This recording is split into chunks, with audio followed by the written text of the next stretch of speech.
Position को बोलते हैं इम्पीडेंस, और इस लिहाज से इसका जो अपोजिशन, क्योंकि ये अपोजिशन है तो इसका मतलब है इसका ऐसा यूनिट क्या होगा, ओम। ऐसा unit of impedance is ohm. ठीक है जी। नेक्स्ट है आपके पास RC एंड RL series circuit. The power factor of an RC series circuit is always less then.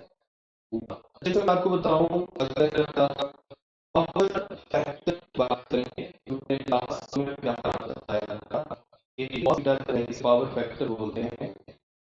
इसमें क्या है, और करंट के डिफरेंस। अगर मैं प्योर रेजिस्टिव सर्किट की बात करूं तो फेज डिफरेंस होता है, प्योर कैपेसिटिव सर्किट की बात करूं तो फेज डिफरेंस होता है 90। अब अगर कॉस जीरो के मुताबिक कैलकुलेट करें तो पावर फैक्टर बनता है 1।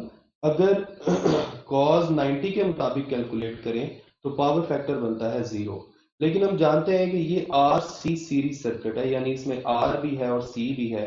इसका मतलब है इस केस में क्या होता है, इस केस में करंट जो है वो वोल्टेज से लीड करता है theta which is less than 90, यानी 0 और 90 के दरमियान जो एंगल तो होता है 0 और 90 के दरमियान। इसका मतलब है पावर फैक्टर जो है वो भी 1 और 0 के दरमियान कोई आंसर आएगा, यानी हम कह सकते हैं लेस देन 1।